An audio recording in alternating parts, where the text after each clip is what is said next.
So I think I speak for every English speaking motherfucking American. That includes black, white, Asian, anybody that was born in America. I think I speak for every motherfucker. That includes the motherfucking kids. When I say, what in the blue fuck is this? I don't think this is a recession, you guys. I think this is the new norm. Things cost more now. That's just a fact. Health insurance is up. Grocery prices are up. Utility bills are up. Just to name a few. I do not think that the American dream exists anymore. At least not the version we were sold. That work hard, save up, live comfortably, that thing, yeah, that doesn't apply anymore. Explain this to me. 50 years ago, a barber and a waitress could buy a house with a big yard for a dog and raise 4 kids, meat and potatoes on the dinner table every night. And now an accountant and a lawyer can't do that. Why is that? This is the biggest fraud perpetrated on the working class people in the last 100 years. I am literally contemplating life right now, okay? I paid 3 whole entire dollars for air in my tire.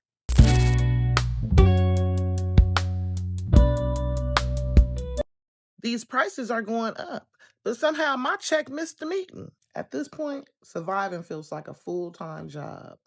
Let's get into it. Check this out. People keep saying, oh, I can't wait till this recession is over. And I don't think this is a recession, you guys. I think this is the new norm. This young man who usually pays $66 for his asthma pump, they increased that pump price to $500 something dollars. So he had to decide whether he was going to pay for his asthma pump or his rent. He decided to pay for his rent and soon after died. This is the new norm. As much money as we send to Israel is crazy as hell, and they have free health care. This is America, though. This is America. Anytime I bring up how expensive things seem to be getting in the state of Wisconsin or how much more it costs to live here than it used to, my comments are flooded with people saying, I'm doing just fine. This is a you problem, budget better, etc., etc. Wild to me is that people are refusing to see this and believe it. I'm not just saying this stuff to complain. I genuinely love Wisconsin. So many things about it. I've lived here most of my life. I am trying to raise awareness to this issue that it's not necessarily people's fault. Things cost more now. That's just a fact. Health insurance is up. Grocery prices are up. Utility bills are up. Just to name a few. I love Wisconsin and I stand for Wisconsin, but this is happening. And I think the sooner people realize that and like are willing to admit it, the sooner hopefully we can all do something about it.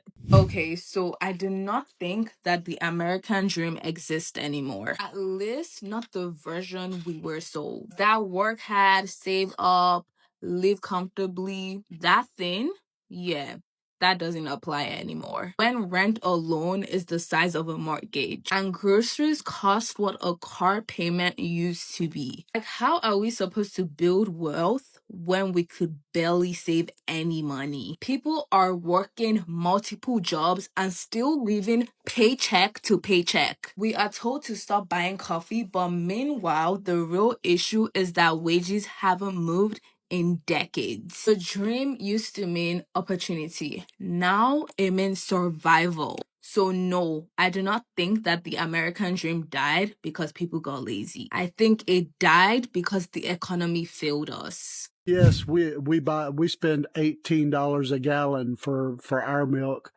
What do you spend? Oh, we spend $10 for a half gallon. This is the kind of ignorant, frivolous spending that some Americans are doing.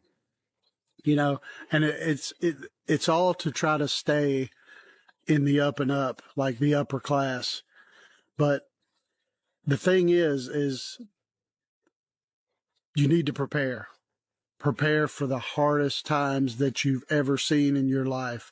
Even if you grew up dirt poor, you're about to see harder than dirt poor.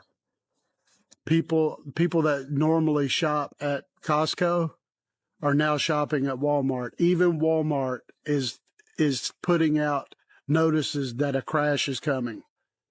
I mean, there are red flags across the board. So prepare for dirt poor. Explain this to me. 50 years ago, a barber and a waitress could buy a house with a big yard for a dog and raise 4 kids, meat and potatoes on the dinner table every night. And now an accountant and a lawyer can't do that. Why is that? This is the biggest fraud perpetrated on the working class people in the last 100 years. Printing money is just insane. It's just the idea you just print more money. It looks painless at first, Right. but if you have an economy with 10 apples and $10, it's $1 an apple. You double the number of dollars to 20, but you still only have 10 apples. Well, all of a sudden it's $2 an apple. It's not that the cost of apples has gone up. It still costs the same resources to grow and pick the apples. It's that the price has gone up because the value of the money has gone down. Right. So in America, over the last 55 years, you've doubled the number of homes in America from about 70 million to 150 million. You know how much the money supply has grown? 30 times. So you have twice the homes, but 30 times the cash. I am literally contemplating life right now, okay? I paid 3 whole entire dollars for air in my tire. Air, and it ain't premium. I don't want to hear none of that shit, okay? I get the whole inflation, the economy sucks, but the only thing that needed inflated was my tire, and it's air. $3. And I go up to the machine with my quarters, 4 quarters, because I think $1 and quarters is enough for air, right? What happened to the 25-cent air back in the day? Anyway, no, they don't take quarters. Card only. 3 whole dollars for normal air to inflate my tires. This has to be some sick bullshit. Like, how are we supposed to live? $3 for air? I can't. I'm not doing it. I quit. Do you feel like there are some big differences in the financial challenges that they both face, or do you feel like it's very similar, what millennials face versus what Gen Z faces? I think that the biggest overlap for both Gen Z and millennials is that we have inherited a system that is broken, and the rules of building wealth are made for an America that doesn't exist anymore. Because the American dream is very dead. Like, we aren't going to stay at our jobs for 30 or 40 years. It's not this easy path of maxing out your 401k, buying a house, then you get to retire. Like, we have a crazy student debt. Wages have increased 7% since 2000, but the cost of living has increased 67%. So it's like inflation is just crazy right now. AI is taking all of the, entry level jobs. Like, and also what we want from our lives is different. Like, we want time, we want freedom, we want ownership. It's so different than just being like locked up in this corporate structure. So I think that millennials maybe are a little bit more old school, but Gen Z is definitely like the more radicalized version of that. Welcome back to Offended Outcast. Well, it's going to be the last pretty day before the cold really sets in around here. Well, I wanted to make this message to our leaders that are running this whole show. I think it's time you came out of your gilded palaces and came down to Main Street. Took a walk with the average person down the sidewalk. Look at all the empty businesses that aren't selling nothing. All the empty parking lots because people aren't spending money. Going to walk by the next restaurant and see 2 or 3 people in the restaurant instead of a full house. Because you see, American people don't have any money anymore. People are broke. It's all been vacuumed upwards. And you continue to gaslight us with this information that, the stock market's doing great. Yeah, it is. Yeah, it's going up and up, keeps going up and up. And that's because all the money's being vacuumed upwards. But you go down to the local Dollar General, that's the only store that's doing any business. Well, why? Well, it's because people ain't got no money. So they're buying $5, $10, $20 worth of stuff at a time and trying to make it stretch. Okay, we need to talk. Mic check. 1, 2, 1, 2. What's happening online right now is getting ridiculous. I'm sure by now you have all seen the speeches and the videos relitigating the 2020 election. There are certain politicians that are absolutely obsessed with trying to assert federal control over the elections. Meanwhile, more than half of Americans are like, wait a minute, can we just focus on lowering inflation just a bit so we can actually provide for our families?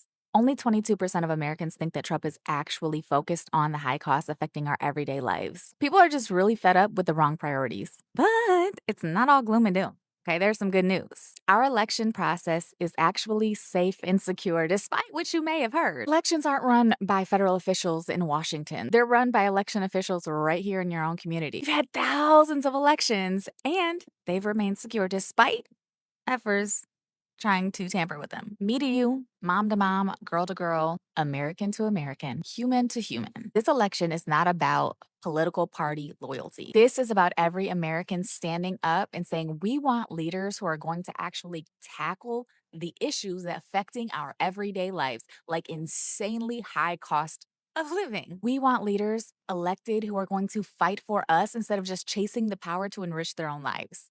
Yes, we can all hop online with a mic and a video and some good lighting and say whatever we want. But the real way to make a difference, the real way to make your voice heard is to actually get out there and vote. I mean, does anybody else feel like politicians are living a completely different reality than you and me? Let's talk about it. What are the issues that actually matter to you right now? Drop it in the comments. Do y'all remember those white South African farmers that the Trump administration brought to the United States, funded by tax-paying dollars, by the way, under the guise that they were seeking asylum, that they were running away from white genocide, that the problem that they were escaping in South Africa was them running away from white genocide?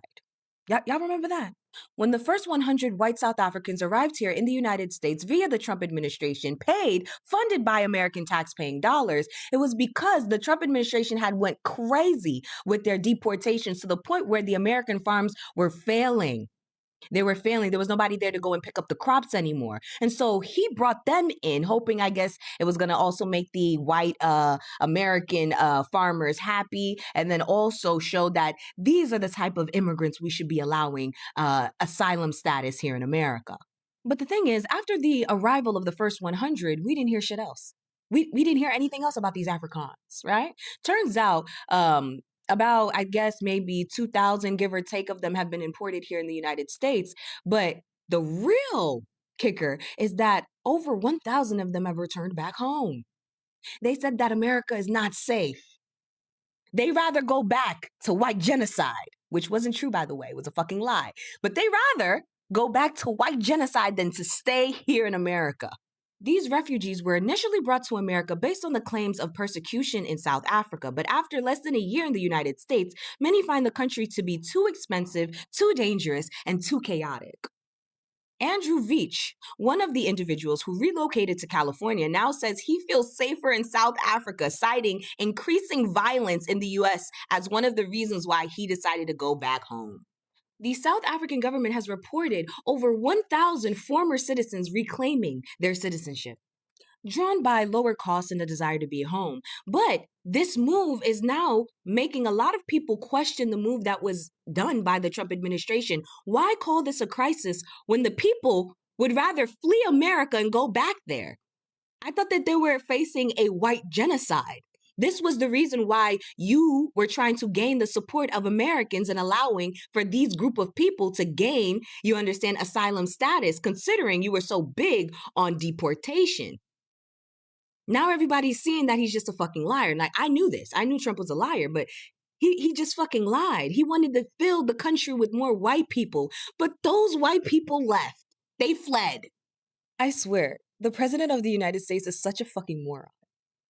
But thanks to our policies, the cost of rent is now down by more than 10% in a short period in the Atlanta area. That was the president at a rally in Georgia just a couple of days ago. Now, what he just said wasn't accurate, according to a brand new report from Zillow, one of the largest real estate websites in the country. They say not only is rent in Atlanta not down 10%, it's actually up 2% year over year. But that comment by the president got me thinking, what's actually going on with rent prices in the United States. I always report on the price of a home and what it costs to own a home, but more people rent. So, what do those numbers look like? Well, Zillow just put out its June rent report, and it found, surprise, surprise, the rent for a typical US apartment is up more than 2% nationwide when compared to June of last year. That's a nationwide average of almost $2,000 a month for rent.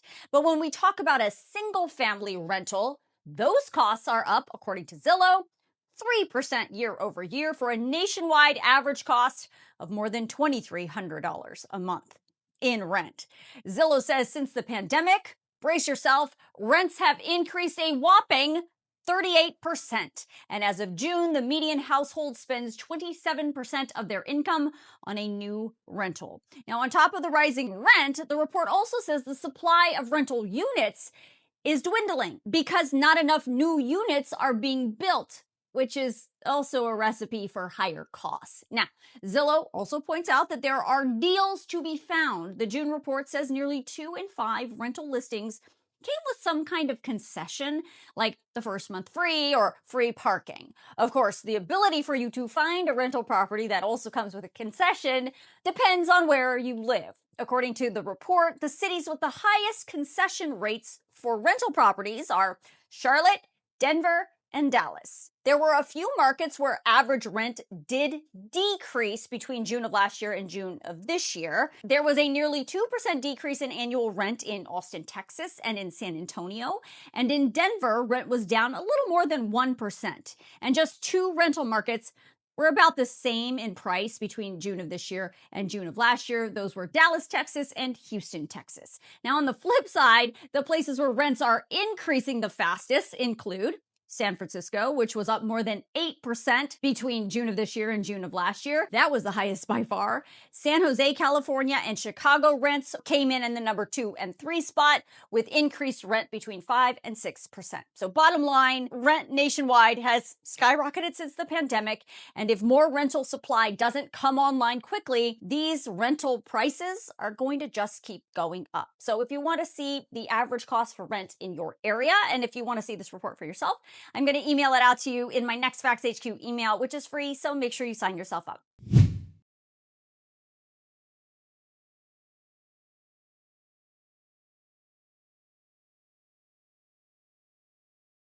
All right.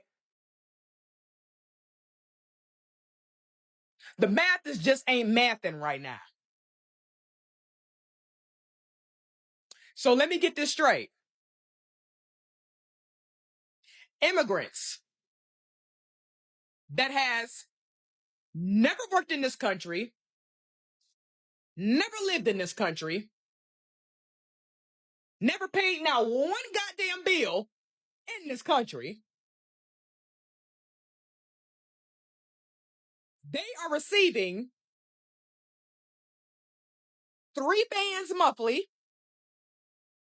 And for all you old folk that don't know what bands is, that's money. 3,000 monies. I said monies. Free health care. Free food. Room and board. And free housing.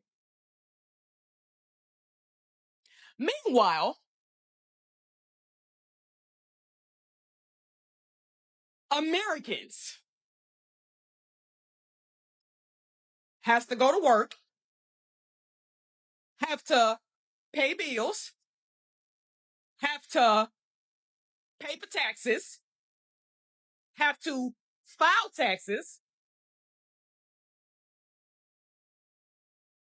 have to pay for groceries, and have to pay for rent. Knowing good and goddamn motherfucking well, all of this shit is rising higher than motherfucking blood fucking pressure. Not only that,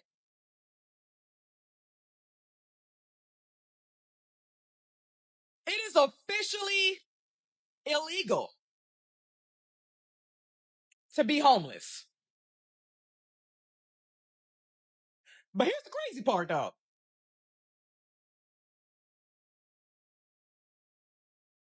All the shit the immigrants is getting, oh, we ain't getting that shit. Mm-mm.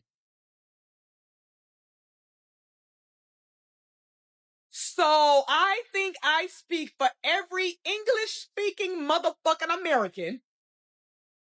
That includes black, white, Asian,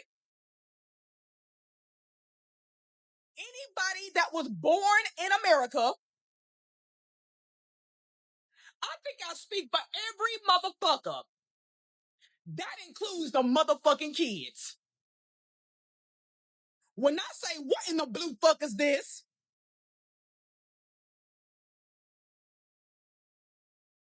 Crazy part about it is, the veterans that busted they motherfucking asses ate the nastiest of fucking food, lost every bit of their fucking mind,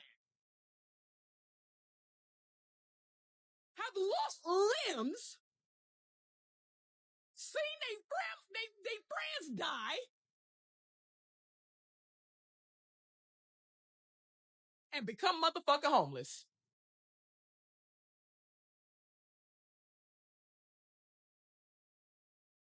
So,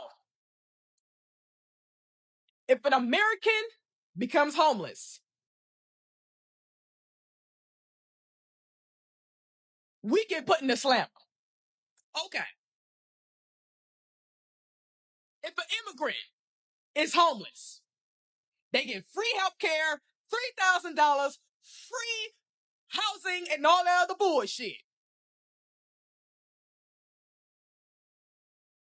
I got one question. If you're angry and you know it, clap your motherfucking hands. The dollar has lost 28 to 29% of its purchasing power since 2016.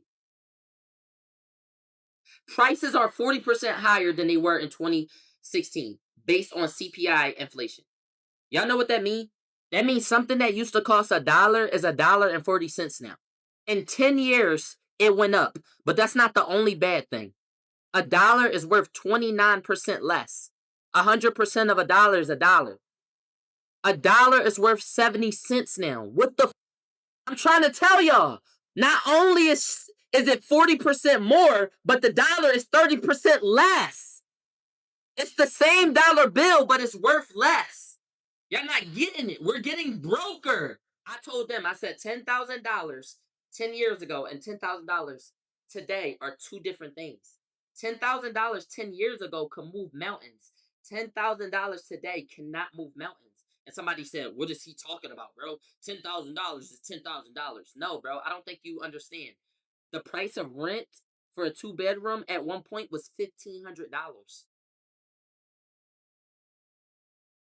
Before it was $1,500, it was $1,000. You could get a 2-bedroom house and live for $1,000 a day. $10,000 would have paid your rent for 10 months. $10,000 cannot pay your rent for 10 months today. Do you understand? To get 2+ bedrooms today is $2,000 plus. 2, 4, 6, 8, 10. That only gets you half of the months it used to get you. But the dollar bill is still the dollar bill. The 5 is still the 5. The 10 is still the 10. But the prices are out of there. And like somebody in chat said, no wage increase. That means whatever your minimum wage is for a regular job, 9 to 5, it didn't go up. If anything, it went down. It's not, oh, y'all make $8, y'all make $7.25. We're gonna raise it to 10. Or you in LA, so it's like, yo, it was 10, then we raising it to 20. Nah. It's still 10. It's still 8. It's still 7.25. They're us. We gotta lock in. So now you growing up carelessly and you never know these facts, but I'm gonna translate it for you. So when I tell you that $10,000 today and $10,000 tomorrow, $10,000 today and $10,000 10 years ago is separate, you're gonna be like, oh, it's just 10 years. But no, bro. 2016 was our favorite year. Everybody like to say, yo, that's when Uzi was popping, P&B Rock was out. Everybody, Cardi was prime Cardi. That's when life was lit. No, that's when life was cheap. Cardi. That's when you can pay your rent. That's why 2016 was lit. Because you can have a 2-bedroom house and move out of your mom's house affordably. Now you're looking at it like, how the fuck I'm supposed to do that? You don't even see a vision out of your mom's house now. It's crazy. We live in a place where you need to roommate up with people, aka split the bill. You have to split the bill. Because if y'all don't split the bill, you're not gonna have nowhere to stay. So damn near they making. We used to get our own crib, but damn near y'all room renting now at this point. Y'all room renting. In 2026, you have to room rent. I get this room, you get this room, and you get this room, and we split it by 3 to afford the one bill. Nobody ever asks why do people have to roommate? They said, well, it's more convenient to do that, so we're just gonna do it. Nobody ever asks, damn, bro, why can't I get my own crib in America? Weird. And don't get me started if you live in New York and LA, and it's like, you definitely roommating. Does anybody else remember, like, when they were back in high school, that like everybody's goal for the most part was to make 100 grand, and if you made 100 grand, you were financially free, or you were doing very well, and like you wouldn't really have any problems. You could live comfortably. That was what, 15 years ago?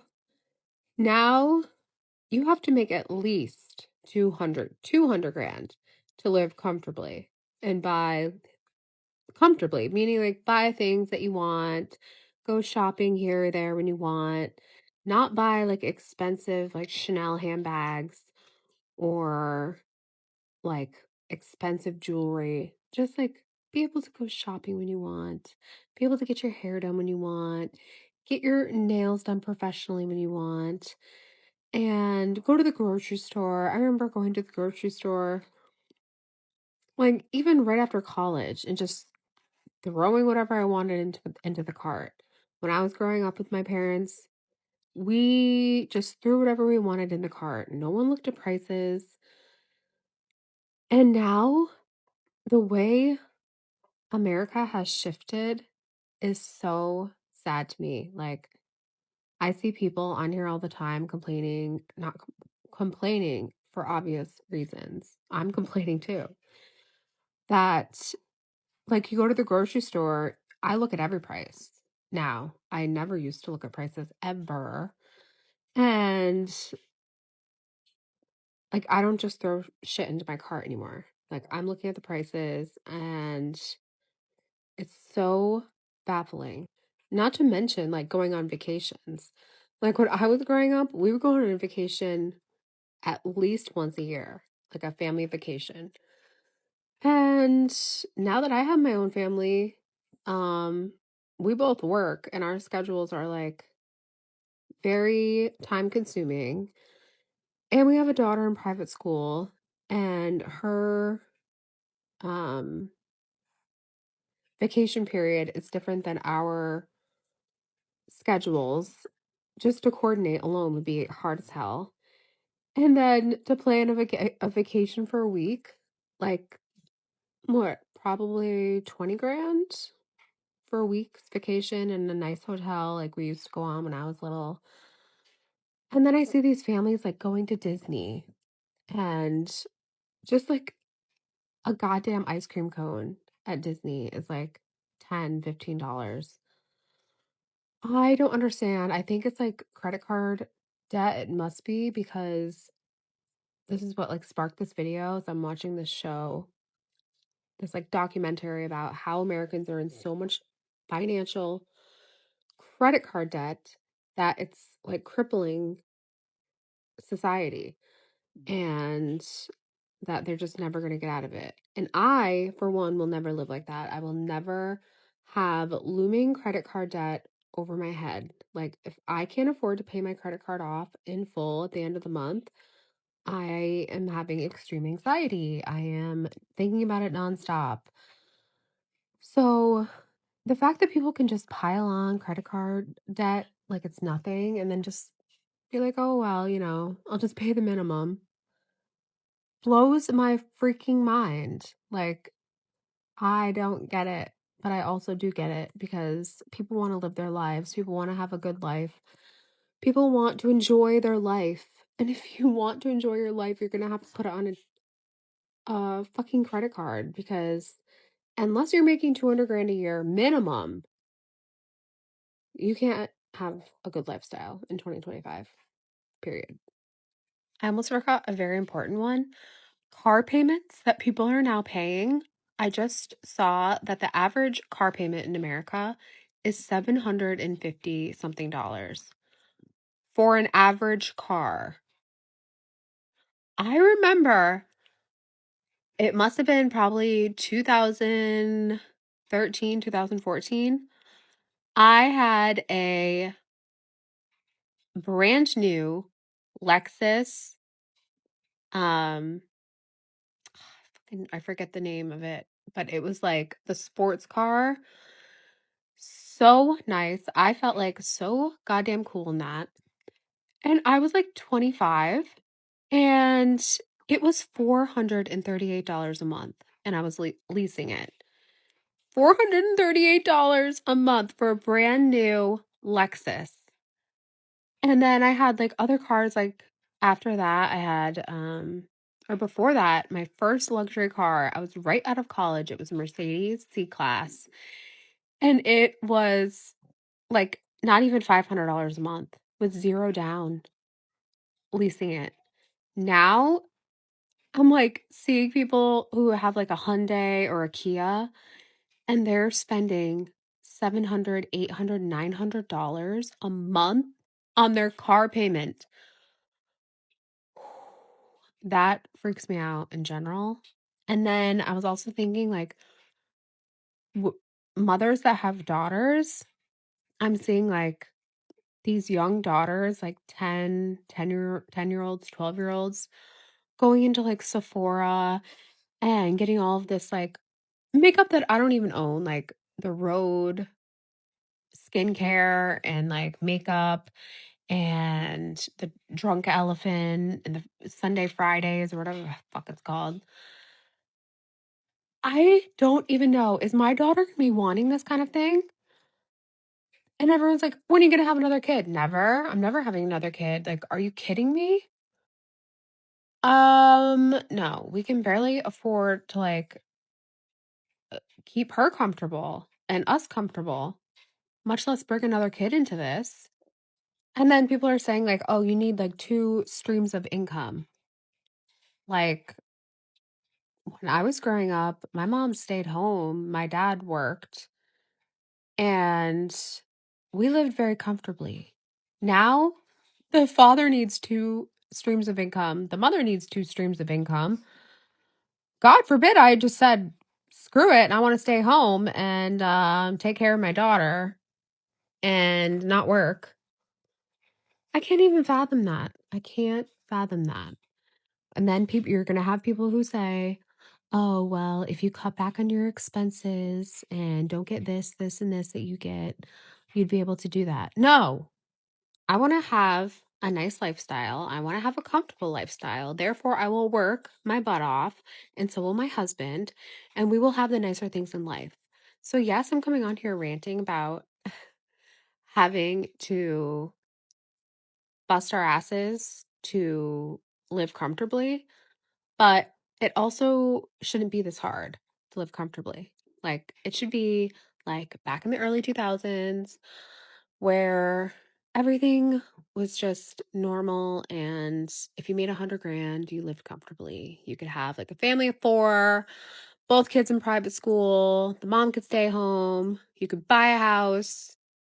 And now it's like down the shitter. Everything is just like so depressing.